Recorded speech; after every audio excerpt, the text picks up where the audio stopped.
Good morning students. अब हम लोग आचरण की सभ्यता का आगे अध्ययन करेंगे, जिसे लिखा है सरदार पूर्ण सिंह जी ने।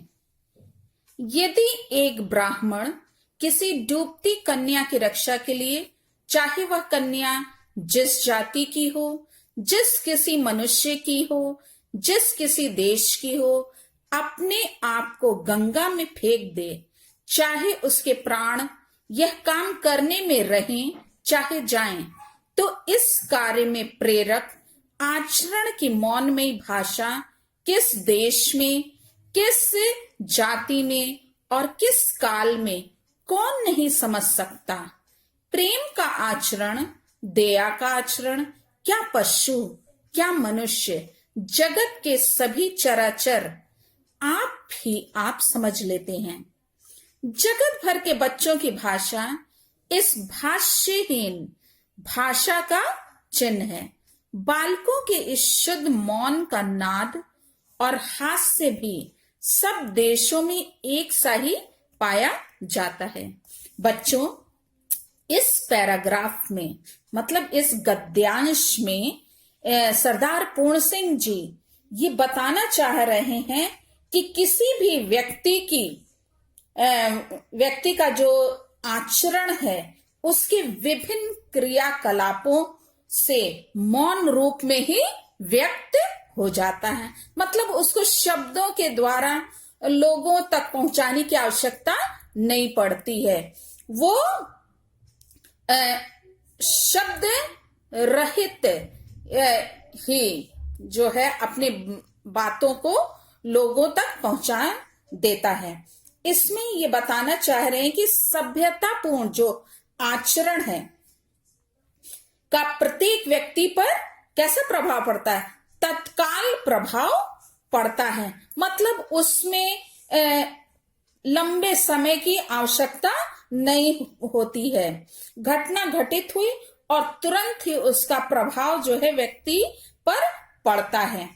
इसमें ये बताना चाह रहे हैं कि प्रेम, दया आदि विभिन्न मनोभावों से प्रेरित आचरण को समझना भी अधिक कठिन नहीं होता। मतलब कि किसी दयालु व्यक्ति या किसी जिसका हृदय प्रेम से भरा हुआ है, प्राणी मात्र के प्रति प्रेम करता है, ऐसे आचरण वाले व्यक्ति का प्रभाव जो है व्यक्ति पर अमिट छाप छोड़ता है और वो उस आचरण को सहज ही वो क्या हो जाता है, स्पष्ट हो जाता है।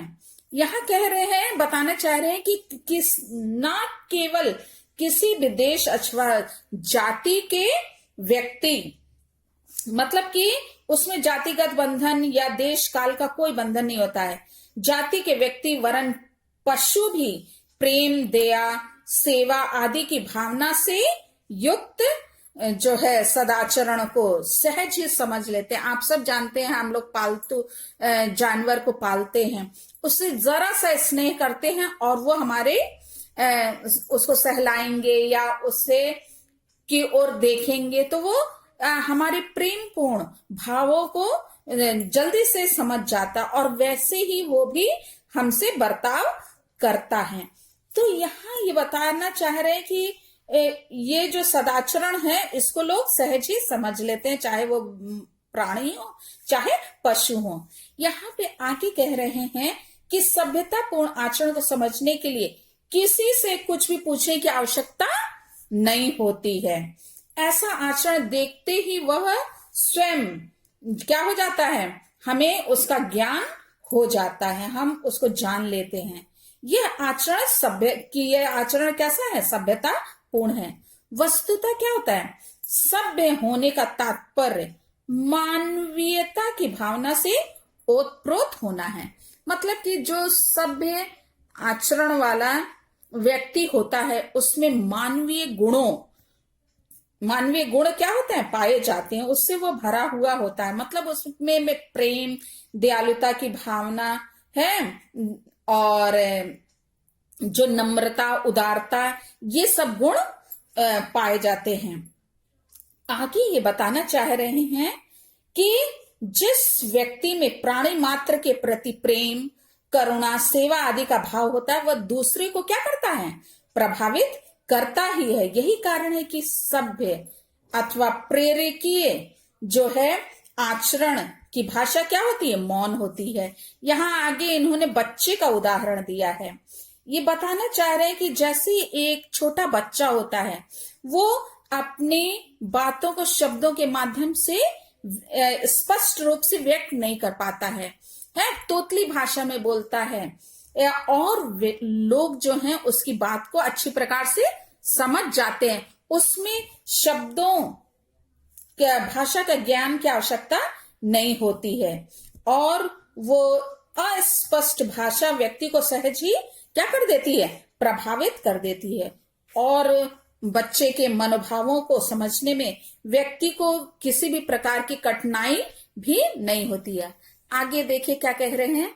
मनुष्य का जीवन इतना विशाल है कि उसके आचरण को रूप देने के लिए नाना प्रकार के ऊंच नीच और भले बुरे विचार, अमीरी और गरीबी, उन्नति और अवनति इत्यादि सहायता पहुंचाते हैं। पवित्र अपवित्रता उतनी ही बलवती है जितनी की पवित्रता। जो कुछ जगत में हो रहा है वह केवल आचरण के विकास के अर्थ में हो रहा है। अंतर आत्मा वही काम करती है जो बाह्य पदार्थों के संयोग का प्रतिबिंब होता है, जिनको हम पवित्र आत्मा कहते हैं। क्या पता है कि किन किन कूपों से निकलकर वे अब उदय को प्राप्त हुए हैं, जिनको हम धर्मात्मा कहते हैं। क्या पता है कि किन किन अधर्मों को करके वे धर्म ज्ञान को पा सके हैं, जिनको हम सभ्य कहते हैं, और जो अपने जीवन में पवित्रता को ही सब कुछ समझते हैं। क्या पता है कि वे कुछ काल पूर्व बुरी और अधर्म पवित्रता में लिप्त रहे हों। अपने जन्म जन्मांतरों के संस्कारों से भरी हुई अंधकार में कोठरी से निकलकर ज्योति और स्वच्छ वायु से परिपूर्ण खुले हुए देश में जब हम अपना आचरण, अपने नेत्र ना खोल चुका हो, तब तक धर्म के गूढ़ तत्व कैसे समझ में आ सकते हैं? नेत्र रहित को सूर्य से क्या लाभ? हृदय रहित को प्रेम से क्या लाभ? बहरे को राग से क्या लाभ? कविता, साहित्य, पीर, पैगंबर, आचार्य, गुरु, आचार्य, ऋषि आदि के उपदेशों से लाभ उठाने का यदि आत्मा में बल नहीं तो उससे क्या लाभ? जब तक यह जीवन का बीज पृथ्वी के मल मूत्र के ढेर में पड़ा है, अथवा जब तक वह खाद की गर्मी से अंकुरित नहीं हुआ और प्रस्फुटित होकर उससे दो नए पत्ते ऊपर नहीं निकल आए, तब तक ज्योति और वायु उसके किस काम के? इसमें बच्चों, इस गद्यांश में सरदार पूर्ण सिंह जी ने ये स्पष्ट किया है कि व्यक्ति के आचरण का निर्माण करने में न केवल अच्छे विचार एवं व्यवहार ही सहायक होते हैं, वरन बुरे विचार भी क्या होते हैं? बुरे आचरण और दुखद जो स्थितियां होती हैं वो भी व्यक्ति के आचरण की को बनाने में, उसके निर्माण में क्या होते हैं? महत्वपूर्ण सिद्ध होते हैं। मतलब कि आचरण के निर्माण में जो बुरे हमारे व्यवहार हैं वो भी क्या होते हैं? सहायक होते हैं।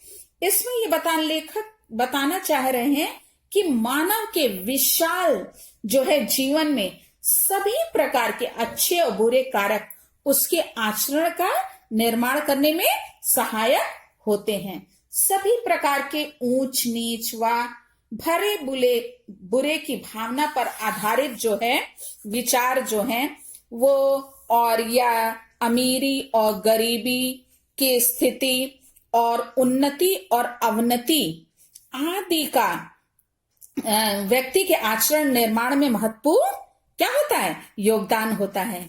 बुरे विचार जो होते हैं वो प्रत्येक स्थिति में अहितकर सिद्ध नहीं हुआ करते। मतलब कि हमारे जो बुरे विचार जो हैं, जब हम कुछ बुरा करते हैं तब हमें बाद में पता चलता है और हम पश्चाताप करते हैं और फिर हम उन कार्यों को नहीं करते हैं। तो वो जो हमारे हृदय पर जो जब हम पश्चाताप कर लेते हैं, जो हमारे हृदय पर फिर जो छाप पड़ती है वो एकदम हमारी आत्मा को बदल देती है। तो यहाँ ये यही बताना चाह रहे हैं कि अपवित्रता में भी आचरण के विकास की संभावना जो है वो विद्यमान रहती है। जो पाप जानबूझकर नहीं किया गया हो, उस पाप को करने वाला यदि प्रायश्चित करके महान बन सकता है, तो इस दृष्टि से अपवित्रता जो है का भी उतना ही महत्व है जितना कि पवित्रता का।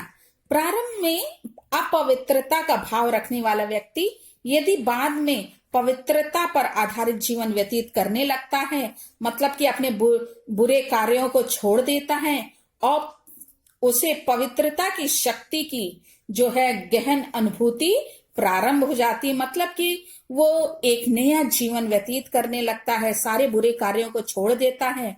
तो इस प्रकार इस संसार में जो कुछ भी घटित हो रहा है वो सब क्या है, आचरण के निर्माण की दृष्टि से सहायक ही सिद्ध हो रहा है। व्यक्ति की आत्मा जो है ना, आत्मा उन्हें अच्छी कार्य को करने के लिए प्रेरित करती है, जो बाहरी पदार्थों के संयोग के प्रतिबिंबित होते हैं।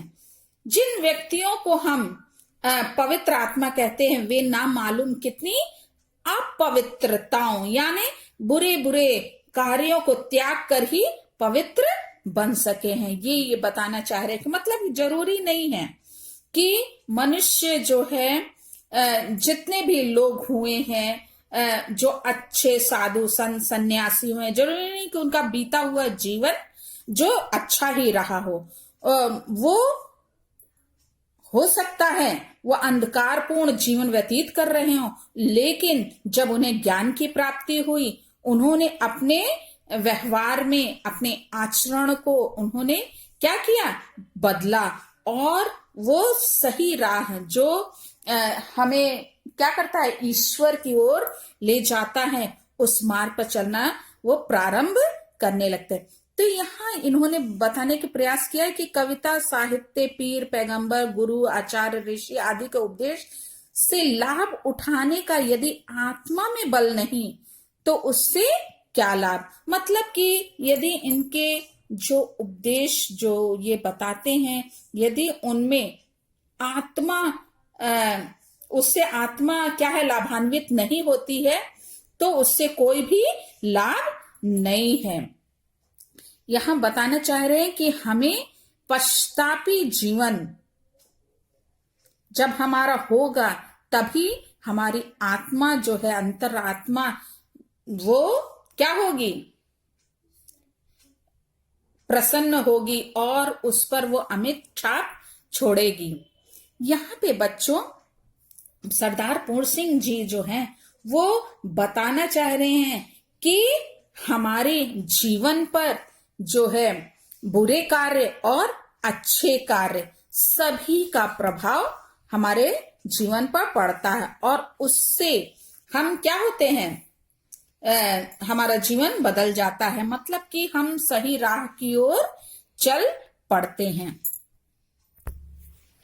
वह आचरण जो धर्म संप्रदायों के अनुच्चरित शब्दों को सुनाता है, हम में कहा, जब वही नहीं तब फिर क्यों ना ये संप्रदाय हमारे मानसिक महाभारतों के कुरुक्षेत्र बने।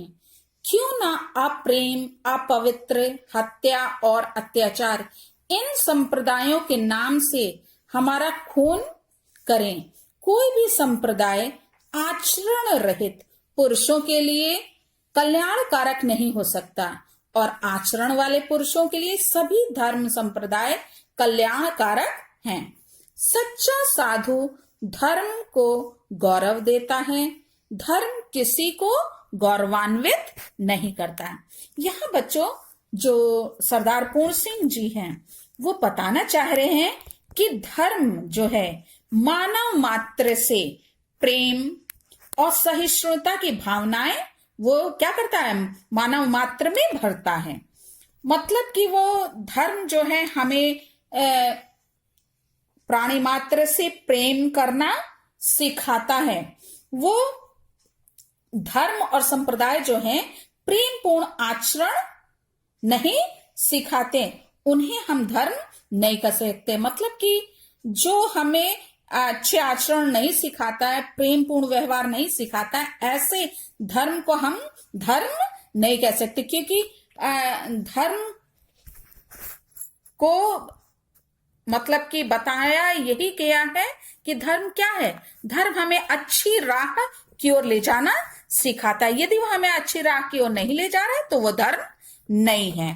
यहाँ बच्चों इन्होंने बताया है कि धर्म ग्रंथों में जो उपदेश दिए हैं उससे अलग भी अनेक बातें हैं जिन्हें शब्दों के माध्यम से स्पष्ट नहीं किया जा सकता है।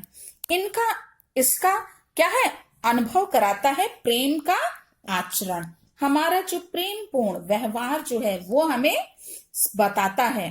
प्रेम पूर्ण आचरण के अभाव में ही हमारे क्या है, धर्म संप्रदाय हमारे मन में एक दूसरे के प्रति बैर की भावना पैदा कर रहे हैं और मानसिक संघर्ष के कारण वो बन रहे हैं। हम क्या हैं, एक दूसरे के दुश्मन हो जा रहे हैं।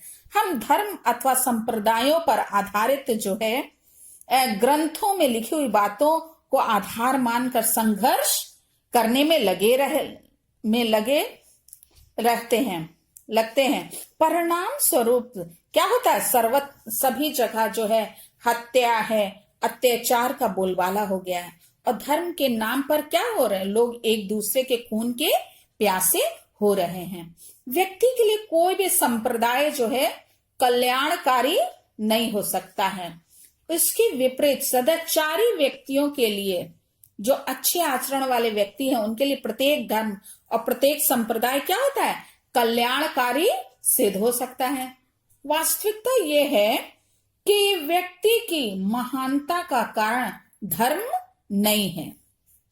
धर्म क्या है, धर्म जो है सदाचारी और सज्जन व्यक्ति को पाकर कोई भी धर्म को क्या कर सकता है, गौरवान्वित कर सकता है। यहाँ पे लिखा है सच्चा साधु धर्म को गौरव देता है, धर्म किसी को गौरवान्वित नहीं करता है। मतलब कि यहाँ ये बताना चाह रहे हैं कि जो भी धर्म है, वो धर्म की बातें हैं, यदि वो हमें प्राणी मात्र से प्रेम करना सिखा रही है तो जो व्यक्ति ऐसा कार्य कर रहा है वो क्या कर रहा है, धर्म को गौरवान्वित कर रहा है। और यदि वही व्यक्ति धर्म को गलत अर्थ निकाल करके जो है खून खराबा कर रहा है तो वो क्या कर रहा है, वो धर्म को गौरवान्वित नहीं करता है, वो ऐसा नहीं। इसलिए हमें क्या करना चाहिए, अच्छे कर्म करने चाहिए ताकि उससे हमारा जो धर्म है वो क्या हो, गौरवान्वित होने पाए। तो बच्चों इसको अच्छे से पाठ की रीडिंग कीजिएगा और समझने की कोशिश कीजिएगा। Thank you.